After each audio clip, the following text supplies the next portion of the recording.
કે ગ્રહોની ગતિ. ગ્રહોને કેટલા પ્રકારની ગતિ હોય? ગ્રહોને બે પ્રકારની ગતિ હોય. એક ગતિ ગ્રહો પોતાની ધરી પર કરે તે એને આપણે ધરીભ્રમણ કહીએ છીએ. આ ધરીભ્રમણ એત્ય પરિભ્રમણ, બરાબર. દરેક ગ્રહને પોતાની ગતિ હશે. પૃથ્વીને પણ પોતાની આ ગતિ છે. આને આ એક ગતિ છે કે જે ગતિના કારણે શું થાય દોસ્તો? તો કે આ ગતિના કારણે પરિભ્રમણ ગતિ છે. આ પરિભ્રમણ ગતિના કારણે દિવસ રાત થાય છે. શું થાય છે? દિવસ અને રાત. દિવસ અને રાત કઈ ગતિના કારણે છે? તો કે ભાઈ પરિભ્રમણ ગતિના કારણે.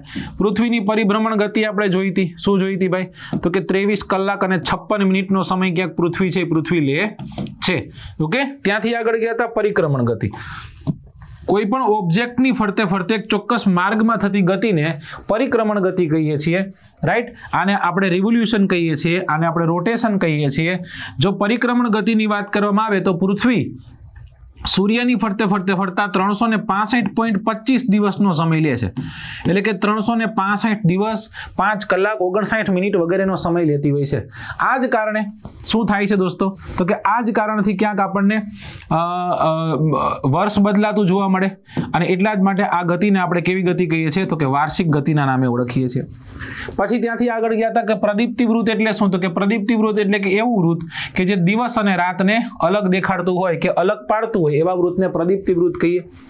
સરખા દિવસો ક્યારે હોય ભાઈ? તો કે સરખા દિવસો છે એ 21મી માર્ચના દિવસે હોય.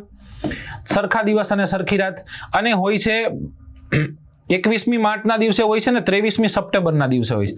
જ્યારે વિષુવ વૃત્ત પર સૂર્યનું કિરણ સીધું હોય, બરાબર. આને આપણે વિષુવ દિન તરીકે પણ ઓળખીએ છીએ. લાંબો દિવસ ઉત્તર ગોળાર્ધની જો વાત કરવામાં આવે તો 21મી જૂનના દિવસે હોય. આ દિવસે સૂર્યનું કિરણ કર્કવૃત ઉપર ક્યાંક સીધું પડતું આપણને જોવા મળે. ઉત્તર ગોળાર્ધનો ટૂંકો દિવસ પૂછ્યો છે તો 22મી ડિસેમ્બરના દિવસે હોય, બરાબર. આ 22મી ડિસેમ્બરના દિવસે ઉત્તર ગોળાર્ધનો સૌથી ટૂંકો અને સૌથી લાંબી રાત્રિ આ દિવસે આપણને નોંધાતી જોવા મળે છે. ઓકે, પછી ત્યાંથી આગળ ગયા અને અક્ષાંશો ભણ્યા. અક્ષાંશો એટલે શું?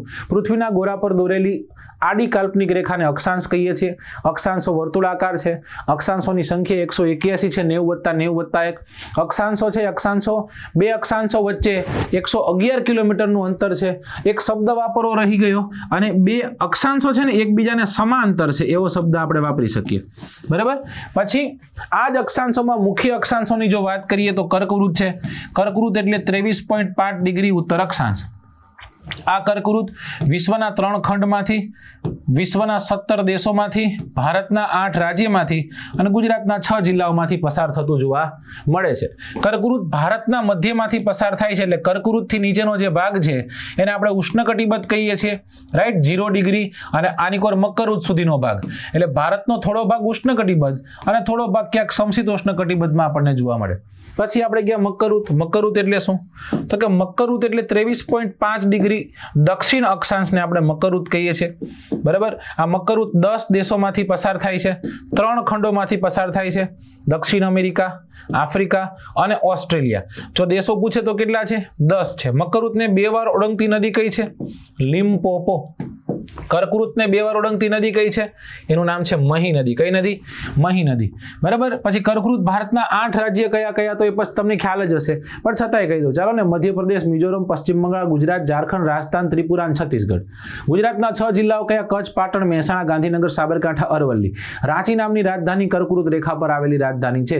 કર્કવૃત છે એ કર્કવૃત પર આવેલું મંદિર પૂછે. કર્કવૃત છે એ કયા મંદિર પરથી પસાર થાય? મોઢેરાનું સૂર્ય મંદિર. અને જો મધ્યપ્રદેશમાં આવો તો મધ્યપ્રદેશમાં તમને મહાકાલેશ્વરનું મંદિર જોવા મળશે. ઓકે, પછી ત્યાંથી આગળ ગયા. અહીંયા કર્કવૃત છે, અહીંયા કર્કવૃત છે, તો અહીંયા હોવું જોઈએ વિષુવવૃત.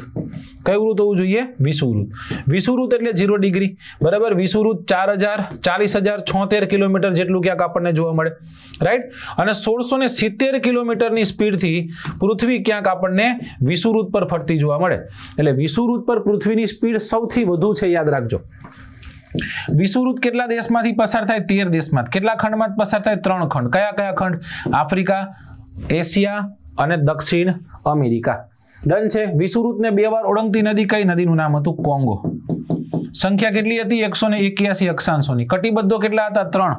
ઉષ્ણ કટિબદ્ધ, સમશીતોષ્ણ કટિબદ્ધ અને શીત કટિબદ્ધ. ઉષ્ણ કટિબદ્ધ એટલે 23.5 થી લઈ અને 23.5 સુધી સૂર્યના કિરણ સીધા, ટૂંકા, લંબ પડે, ગરમી વધુ. બરાબર. ભારત એક ઉષ્ણકટિબંધીય આબોહવા ધરાવતો દેશ છે, મોસમી આબોહવા છે આપણી. પછી આવશે શું? પછી આવશે સમશીતોષ્ણ કટિબંધ. સમશીતોષ્ણ કટિબંધ ક્યાંથી ક્યાં સુધી? 23.5 થી લઈ અને 66.5 બે કોર. 23.5 ઉત્તર અક્ષાંશથી 66.5 ઉત્તર અક્ષાંશ, 23.5 દક્ષિણ અક્ષાંશથી 66.5 દક્ષિણ અક્ષાંશ. પછી આવ્યું હતું શીત કટિબંધ. સાહેબ શીત કટિબંધ એટલે શું? 66.5 ડિગ્રી ઉત્તર અક્ષાંશથી ધ્રુવ સુધીનો વિસ્તાર. જો 66.5 ઉત્તરથી ઉત્તર ધ્રુવ, 66.5 દક્ષિણ અક્ષાંશથી દક્ષિણ ધ્રુવ વચ્ચેનો વિસ્તાર. આ થઈ ગયા અક્ષાંશો. અક્ષાંશો પછી આપણે ક્યાં ગયા? આપણે ગયા આઈડીએલ એટલે કે ઇન્ટરનેશનલ ડેટ લાઇનમાં ગયા. આ બધી જ બાબતોની ચર્ચા કરી જે રેખાંશના ભાગ સ્વરૂપે હતું. તો ભાઈ રેખાંશ એટલે શું? તો કે પૃથ્વીના ગોળા પર દોરેલી ઊભી કાલ્પનિક રેખાને રેખાંશ કહેવાય છે. રેખાંશો ધ્રુવથી ધ્રુવ વચ્ચે ખેંચાયેલી રેખા છે. રેખાંશો કેવા છે? તો કે રેખાંશો અર્ધ વર્તુળાકાર છે. કેવા છે? અર્ધ વર્તુળાકાર. રેખાંશની સંખ્યા કેટલી છે? 360 છે. મુખ્ય રેખાંશો કયા? આઈડીએલ, જીએમટી અને આઈએસટી. આઈડીએલ એટલે શું? તો કે 0 મૂળ રેખાંશ જે ક્યાંથી પસાર થાય છે? ઇંગ્લેન્ડ. એ ઇંગ્લેન્ડના ગ્રીનિચથી પસાર થાય છે એટલે આને ગ્રીનિચ રેખા પણ કહીએ છીએ. ગ્રીનિચ મીન ટાઈમ આનું નામ. અહીંયાથી વિશ્વનો માનાંક સમય નક્કી થાય છે જે યુરોપ, આફ્રિકા અને એન્ટાર્કટિકા નામના ખંડમાં પસાર થાય. જ્યારે આઈએસટી ની વાત કરીએ તો ઇન્ડિયન સ્ટાન્ડર્ડ ટાઈમ છે 82.5 ડિગ્રી પૂર્વ. રેખાંશને આપણે આઈએસટી રેખા કહીએ. શું કામ આવી રીતના લીધા? તો કે 7.30 ના ગુણકમાં લીધા. 7.30 ગુણ્યા 11 કરો એટલે જવાબ આવે 82.5. જે ભારતના કેટલા રાજ્યમાં પસાર થાય? 5 રાજ્ય. કયા કયા? યુપી, મધ્યપ્રદેશ, છત્તીસગઢ, ઓરિસ્સા અને આંધ્રપ્રદેશ. ક્યાંથી નક્કી થાય છે દોસ્તો? તો યાદ રાખજો, મિર્જાપુરથી ભારતનો માનાંક સમય છે. મતલબ કે જે હાલ આપણને જે નિર્ધારિત સમય જોવા મળે એ સમય ક્યાંથી નક્કી થાય છે? તો કહેવાનું મિર્જાપુરથી નક્કી થાય. પછી આવે આઈડીએલ, ઇન્ટરનેશનલ ડેટ લાઇન. 180માં રેખાંશને 180 ડિગ્રી રેખાંશને આઈડીએલ કહીએ છીએ. કેવી ખેંચાયેલી છે? તો કે ઝિગઝેગ ખેંચાયેલી છે. બરાબર. કયા કયા મહાસાગરોમાંથી? આર્કટિક મહાસાગર, પેસિફિક મહાસાગર ને બેરિંગની સામુદ્રધુનીમાંથી. કયો દેશ આના પર આવેલો છે?